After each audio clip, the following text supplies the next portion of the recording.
Variation in biology, CIEX biology. Types of variation. What is variation in biology? Variation is defined as differences between individuals of the same species. Phenotypic variation is the difference in features between individuals of the same species. Some of these differences are caused by differences in genes, which is genetic variation. Phenotypic variation can be divided into two types depending on how you are able to group the measurements. Continuous variation is when there are very many small degrees of difference for a particular characteristic between individuals and they are arranged in order and can usually be measured on a scale. Examples include height, mass, finger length, etc., where there can be many in-between groups. Discontinuous variation is when there are distinct differences for a characteristic. For example, people are either blood group A, B, AB or O, are either male or female, can either roll their tongue or not, there are no in-betweens. When graphs of these data are plotted, continuous variation gives smooth bell curves, a result of all the small degrees of difference, whereas discontinuous gives a step-like shape. Height is an example of continuous variation which gives rise to a smooth bell-shaped curve when plotted as a graph. Blood group is an example of discontinuous variation which gives rise to a step-shaped graph. Phenotypic variation. Phenotypic variation can be caused in two main ways. It can be genetic, controlled entirely by genes. Or it can be environmental, caused entirely by the environment in which the organism lives. Genetic variation. Examples of genetic variation in humans include blood group, eye color, gender, ability to roll tongue, whether earlobes are free or fixed, whether earlobes are attached, lobeless, or free, lobed, is an example of genetic variation. Environmental variation. Characteristics of all species can be affected by environmental factors such as climate, diet, accidents, culture, and lifestyle. In this instance, environmental simply means outside of the organism and so can include factors like climate, diet, culture, lifestyle, and accidents during lifetime. Examples include: an accident may lead to scarring on the body. Eating too much and not leading an active lifestyle will cause weight gain. Being raised in a certain country will cause you to speak a certain language with a certain accent. A plant in the shade of a big tree will grow taller to reach more light. Genetic and environmental causes. Discontinuous variation is usually caused by genetic variation alone. Continuous features often vary because of a combination of genetic and environmental causes. For example, tall parents will pass genes to their children for height. Their children have the genetic potential to also be tall. However, if their diet is poor, then they will not grow very well. Therefore, their environment also has an impact on their height. Another way of looking at this is that although genes decide what characteristics we inherit, the surrounding environment will affect how these inherited characteristics develop. Did this video help you? Yes. No. Mutation. Mutations are genetic changes. Most mutations have no effect on the phenotype, as the protein that a mutated gene produces may work just as well as the protein from the non-mutated gene. Rarely, mutations lead to the development of new alleles and so new phenotypes, and if they do, most have a small effect on the organism. Occasionally, the new allele gives the individual a survival advantage over other members of the species. For example, a bird develops a mutation leading to a change in feather colors. This makes it more attractive to birds of the opposite sex, which causes the bird to breed more frequently and have more chances of passing on the mutated phenotype to the next generation. Mutations can also lead to harmful changes that can have dramatic effects on the organism, for example, sickle cell anemia in humans. Mutations happen spontaneously and continuously, but their frequency can be increased by exposure to the following: ionizing radiation, e.g. gamma rays and X-rays, which can damage bonds and cause changes in base sequences. Some non-ionizing radiation, e.g. ultraviolet, can also damage bonds and cause changes in base sequences. Certain types of chemicals, for example chemicals such as tar in tobacco. Increased rates of mutation can cause cells to become cancerous, which is why the above are linked to increased incidence of different types of cancer. Mutation, extended. Mutations are random genetic changes to the base sequence of DNA. Most mutations have no effect on the phenotype, as the protein that a mutated gene produces may work just as well as the protein from the non-mutated gene. Rarely, mutations lead to the development of new alleles and so new phenotypes, and if they do, most have a small effect on the organism. Occasionally, the new allele gives the individual a survival advantage over other members of the species. For example, a bird develops a mutation leading to a change in feather colors. This makes it more attractive to birds of the opposite sex, which causes the bird to breed more frequently and have more chances of passing on the mutated phenotype to the next generation. Mutations can also lead to harmful changes that can have dramatic effects on the organism, for example, sickle cell anemia in humans.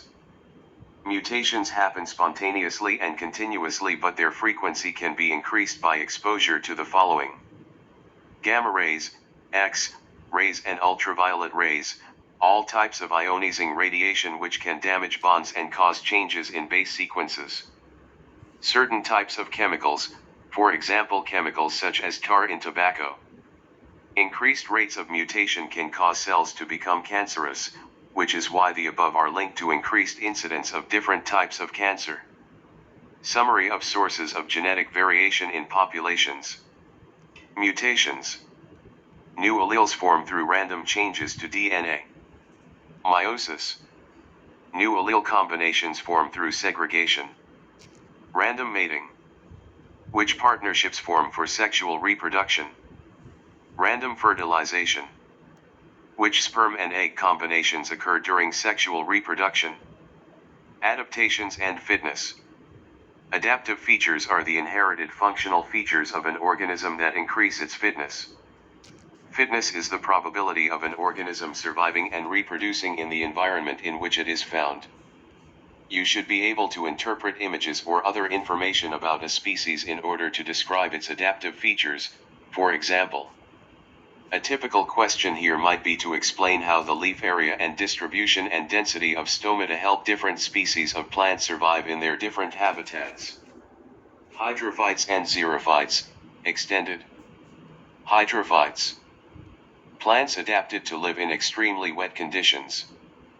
Common adaptations include large air spaces in their leaves for flotation, to keep the leaves close to the surface of the water where there is more light for photosynthesis. Small roots, as they can also extract nutrients from the surrounding water through their tissues.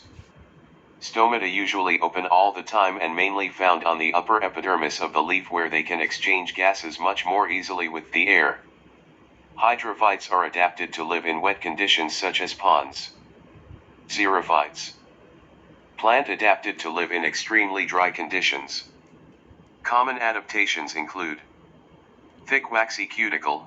The cuticle cuts down water loss in two ways. It acts as a barrier to evaporation, and also the shiny surface reflects heat and so lowers the temperature. Sunken stomata. Stomata may be sunk in pits in the epidermis. Moist air trapped here lengthens the diffusion pathway and reduces the evaporation rate. Leaf rolled with stomata inside and an inner surface covered in hairs, traps moist air and prevents air movement across stomata, which reduces transpiration.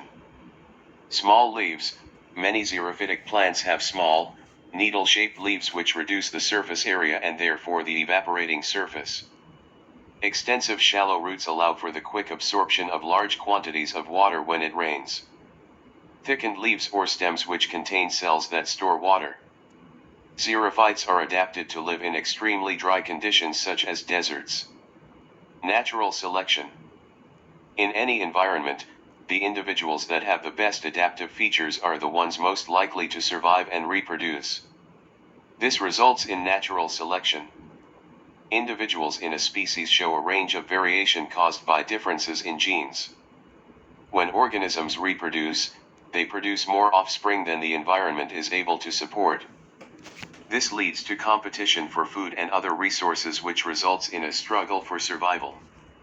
Individuals with characteristics most suited to the environment have a higher chance of survival and more chances to reproduce.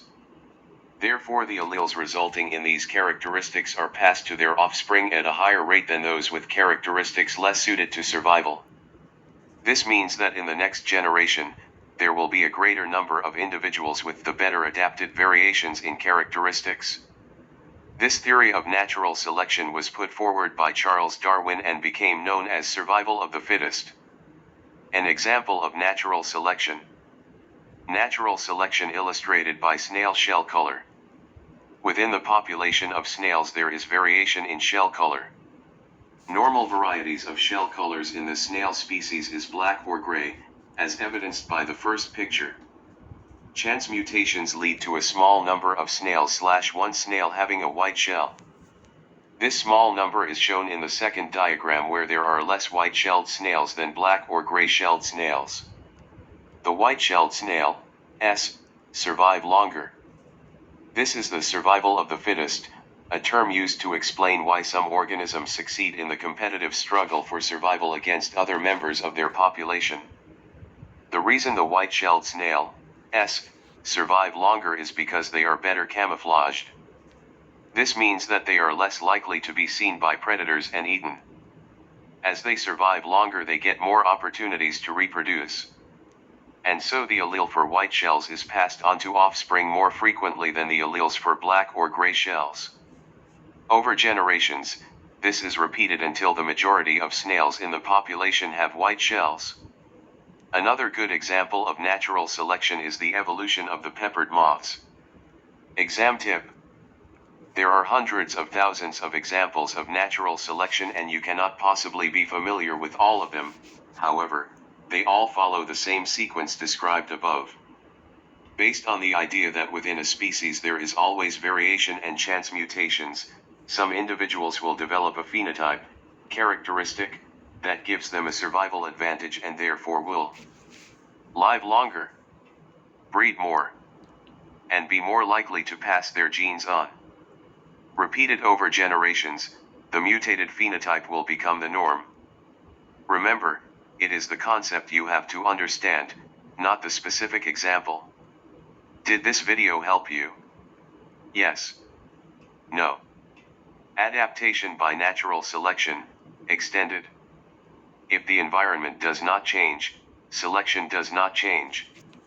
This will favor individuals with the same characteristics as their parents. If the environment changes, or a chance mutation produces a new allele, selection might now favor individuals with different characteristics or with the new allele. So the individuals that survive and reproduce will have a different set of alleles that they pass on to their offspring. Over time, this will bring about a change in the characteristics of the species. It will produce evolution. Evolution is defined as the change in adaptive features of a population over time as a result of natural selection. Natural selection results in a process of adaptation, which means that, over generations, those features that are better adapted to the environment become more common. This is how evolution occurs. This means populations of organisms become better suited to their environment. A good example of this is the development of antibiotic resistance by bacteria.